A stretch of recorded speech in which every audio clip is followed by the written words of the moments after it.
Morning. Thank you for having me here. It's kind of strange for me to be up here in front of so many people. I'm more used to being around a campfire, talking to people and things like that. So my name's Jill Hodgins. I'm Executive Director with Camp Chemo Key. I've been in the role for just under 4 months now, but I went to Camp Chemo Key when I was young. I did 2 summers there, not full summers, a couple weeks.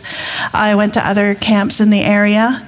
I went to other camps in Muskoka, and then I grew up. And I got a job, and I worked.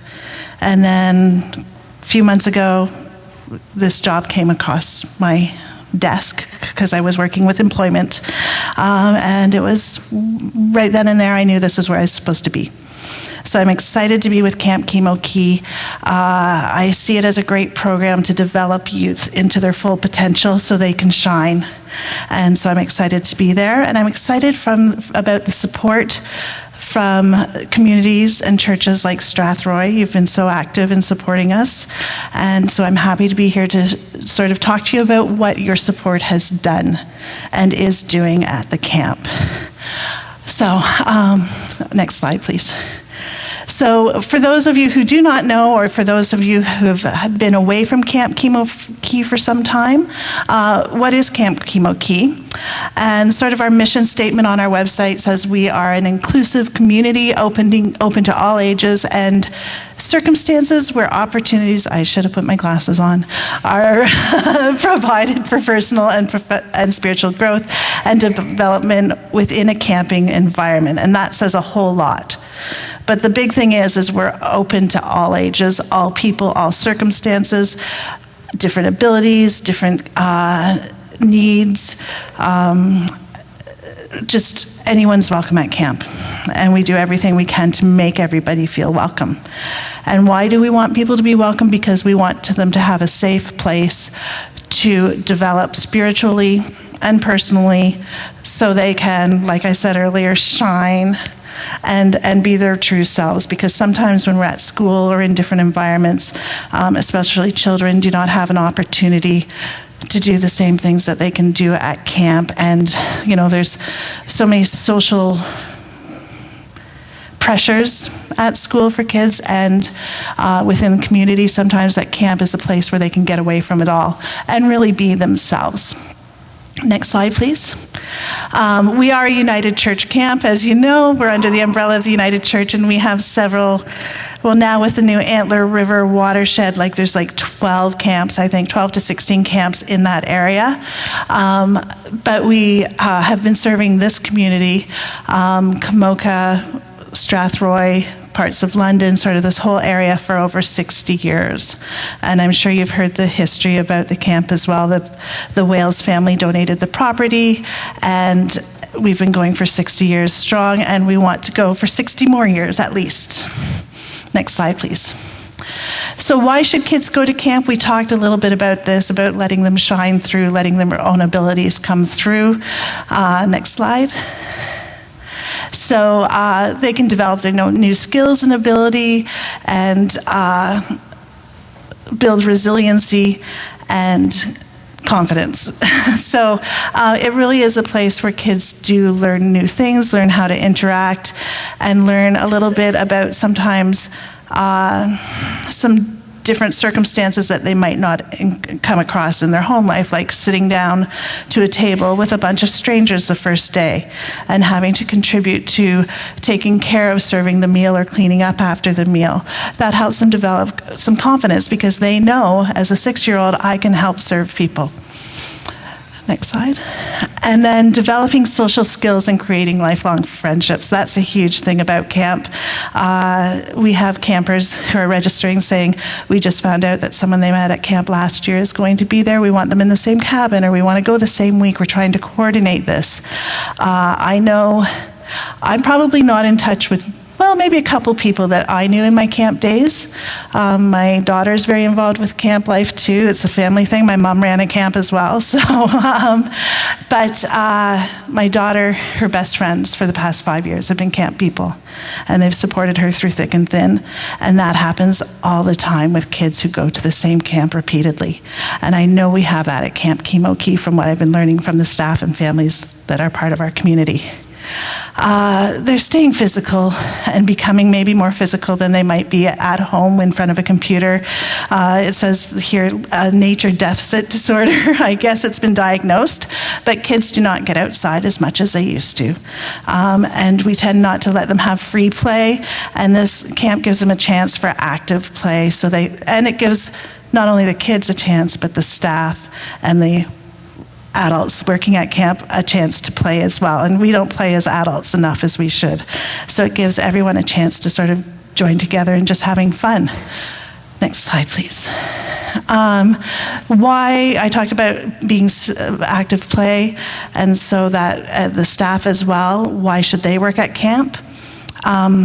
They can live and play and work in the great outdoors. Again, getting those students of university and high school age away from their computers and the things that we tend to draw ourselves towards as young people. They have active adventures. They can become a child's hero. So when I was interviewing staff this year, the stories when I asked what was their most significant camp memory was always how they had the kid on the first day of camp not want to be there, want to go home, feel some of that loneliness. And the last day of camp, they didn't want to leave camp. And that's consistent thread for various reasons amongst the staff of why they like doing what they do. Not on this slide, but from a parent's perspective, or no, an employer's perspective, seeing a kid has worked at camp on a resume makes them more employable. So really practical thing. That person knows how to work with others, has social skills, can interact, can be creative thinking, can problem solve on the spot, right? Has anyone worked at a camp before? Someone's laughing there. It's like, or a teacher knows the same thing, right? Like you have to all of a sudden deal with a catastrophe, and you deal with it, and you keep moving, and you keep the whole group laughing. Like those are great skills that employers do recognize. So another great reason to work at camp. Our community at Kemoki does a lot for us, but what do we do for the community? We try and give back and give opportunities to our community. We are creating those future leaders from campers through to staff and send them out to the community and hopefully be leaders. Promoting Christian values. So we do unto others, stewardship for the earth, stewardship for others, a little bit of servitude there and taking care of the property and things like that. So those are all good Christian values. Inclusive space, a safe, inclusive space where everyone is welcome to be who they are, without judgment, without preconception. So if a child's coming and they have a special need or a special concern, they are welcome. But also that inclusive space extends beyond the campers into the community, where a community group can come in and use our space and not be judged as well. A place to commune with nature and be stewards of nature as well. We have a lot of volunteers from the community come out to take care of the property and our forest and woods. I was out digging holes and planting trees on Friday with some wonderful gentlemen from the community, and they're like, we're just happy to have something to do that gets us outside, even though it's a little rainy and a little cold. It just gives them a little bit more to do where they can give back as well. We participate in community events. I know in the past we've helped out with the Easter Dash in Komoka and Canada Day parades and a few other events that are slipping my mind now because I haven't experienced them yet.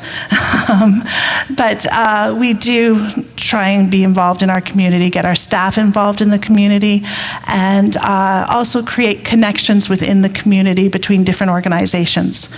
So we try and be a place to bring people together. And then, of course, we do our outdoor ministry. So by bringing children, we all know there's not as many youth involved in the church as we'd like to have. And by maybe connecting them somewhat with their spiritual side at camp, which is a more interesting place than maybe in a building like this, we can bring out some spiritual side and do some ministry that way. So we try and contribute and give back to the community in many ways as possible. Thank you. In 2018, we were fairly successful in doing our program. It was sort of our best season yet. We had over 650 summer campers, 40 from our First Nations community during our Youth Heritage Week, which is at the beginning of the summer, where we dedicate some of the programming and some of the camper spaces to the Indigenous population. We had 45 single-parent family campers.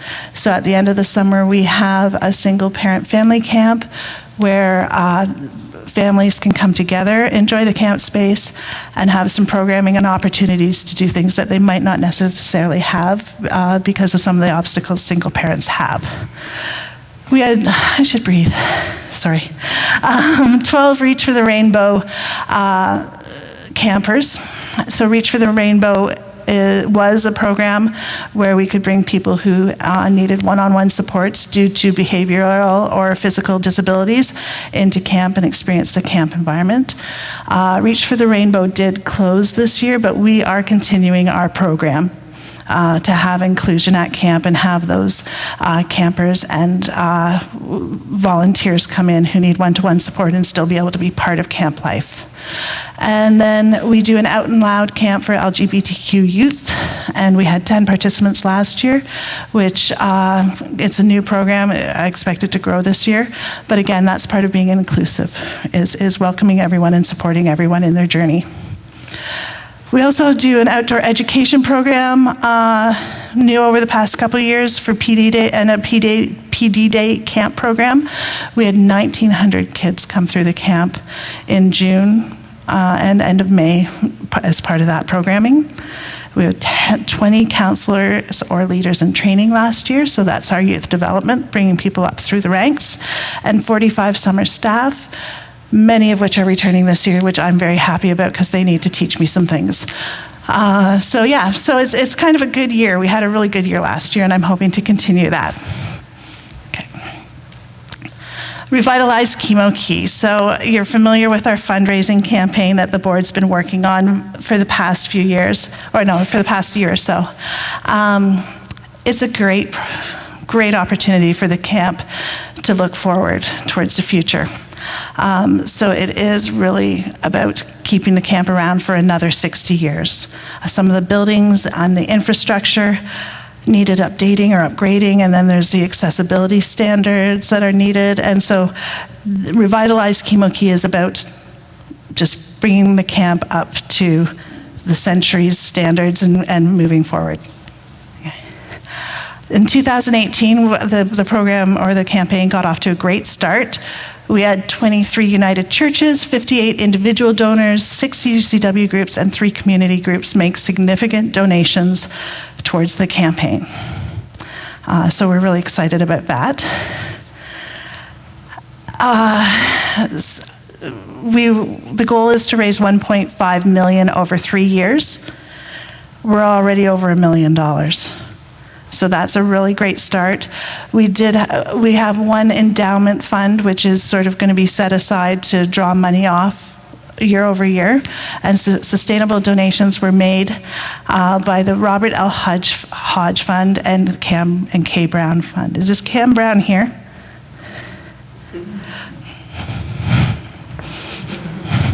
Nice to meet you. Thank you for your support. I've heard so much about Cam, haven't met him yet, so I knew he'd be here today, but it's good to meet you. So that was a great start. It is with those endowments as well. Thank you. What we have done with the funding so far, we've purchased some new sports equipment, very much needed, and I've already got some on my list for this year as well. And thank you. This fence was running along our ravine, an orange plastic fence, and now we have this beautiful cedar fence Really gorgeous, fits in with the environment. The board of the camp, every decision they are making when it comes to building structures is how does it fit with this beautiful little spot that we have. So this is Cedar Rail. Those were our bathrooms, and this is our new bathroom facility. So project is almost complete. It's a universal washroom, totally accessible. Some more washroom facilities which are gender neutral. New showers, and then there's utility rooms and laundry rooms and that sort of thing as well. So it's almost done. Next slide, please. But it's been a huge project, and our volunteer board of directors has been overseeing this project. And there, that final slide there, that's the building as it stood last weekend. It still needs fixtures in it. Hopefully they'll happen soon, because we're going to be up and running within a month at camp. We've also, with building this new building, we're worried about our water supply. We're on a well system, so we built another well as a backup to our existing well.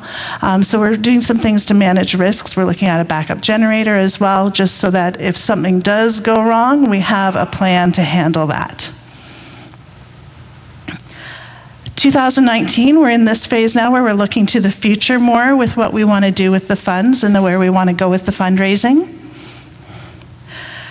So we're looking at starting next weekend at Camp Cleanup, a camp office makeover. So we've had this, it's a beautiful little building, first building you see when you go in, and the office space is traditional desks, but like they're older and not that pretty, I guess. But the way people work now and our kids work, they no longer need a big desk with files anymore. Like, they don't work the way we did. They work on their laptops, Starbucks style, right? At a table across from each other. So there will be desks in the office, but we're also looking at a more collaborative space with a work table where people can sit around and share ideas and not have their backs to each other. So that's a quick little thing we can do, but it does make it a little bit easier for our staff to share ideas and work together to develop the program. Our health hut is another space that is, I've learned, kind of the hub of when anyone's having a bad day. So it's not, the health hut isn't just where campers go for their medications or bumps and scrapes and bruises and that sort of thing, but it's where they go if they're just having a stressed moment and they need somewhere to go to just refocus themselves, have some quiet time. And the health hut really isn't conducive to all the things that it needs to do within the camp community.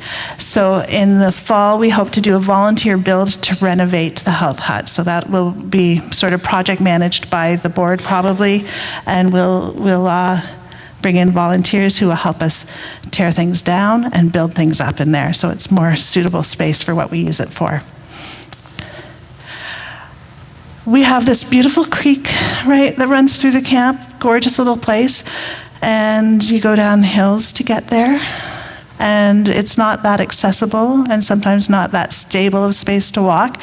So we're looking at building a staircase down to the creek with sort of a tier system similar to our outdoor chapel. So that's really exciting for all the staff. Really love the idea that this may happen. And then further down the road, our craft lodge, which is a really multi-purpose space. We want to update it, make better use of the space, make it more accessible, make larger windows so it's brighter, and just keep it more multifunctional than it is. And then in 3 years, another big building project. We want to replace our KIBOs. I'm not going to tell you what KIBO stands for, but in our 2 cabin clusters, we have 2 washrooms that the kids have to get to. And they're old. They've been there a long time. So we're looking at tearing those down, rebuilding them, and making them more, accessible. and have them gender neutral, so that if we don't have to worry about if we have more boys than girls, they have to run across camp to a bathroom. That's another big project that's down the road in a year or two. Another thing we have on top of Revitalize is our Adopt-A-Cabin, which I think some people have been involved with before. So our cabins are pretty simple structures, but they do need cleaning and sometimes mattresses or some maintenance every year. So you can adopt a cabin for your organization or your family or however you want to do it for $200 a year. Well, you clean it at the beginning of the year and at the end of the year. And then pay $200 and we take care of the rest of the maintenance in between. So that's kind of a nice little program that's on top of the Revitalize program. So Revitalize is about sustainability of the camp, making it a long-term investment. The Endowment Fund is separate from what we're doing to build the infrastructure and the buildings and the program supplies and things like that. So the Endowment Fund, which the goal is to get it to $750,000, will generate over $25,000 a year in income. And that can go towards camper subsidies, the maintenance and repairs of the buildings that we're working on, and then new program development.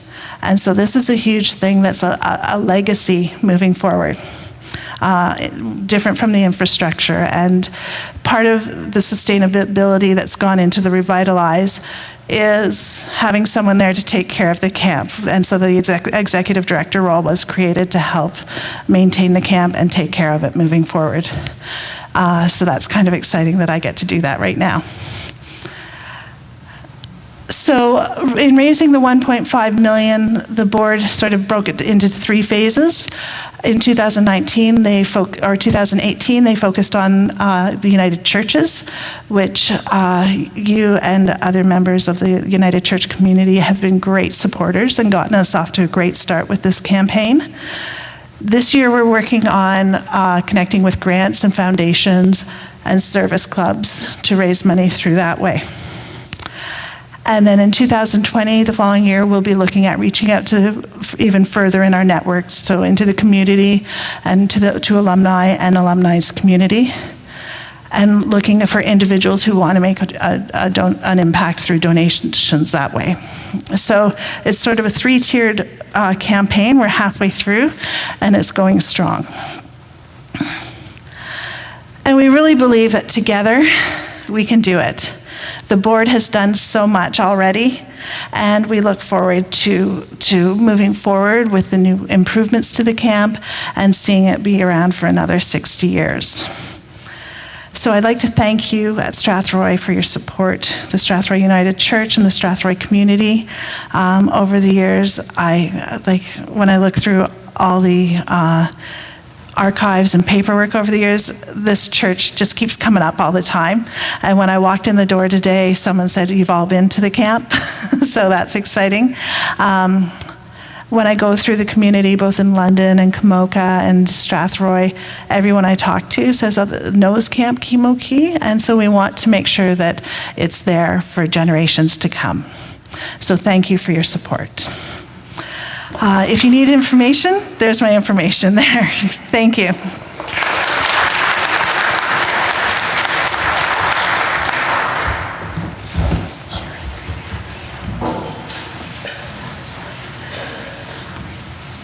Thank you so much for spending this time with us. You spent almost about 15 to 18 minutes telling us about Camp Kimoki. Just to confirm, Strathroy is a supporter of Camp Kimoki. We support the work that is done there, and you know we can't do anything else because Cam is here, right? We have to support it, right, Cam? So we're really thankful for doing this for us. Now, as we told you, our community life team and the council have agreed that we're going to raise about $1,000 for you again for your work. So thank you very much. Let us now continue and sing 289. It only takes a spark.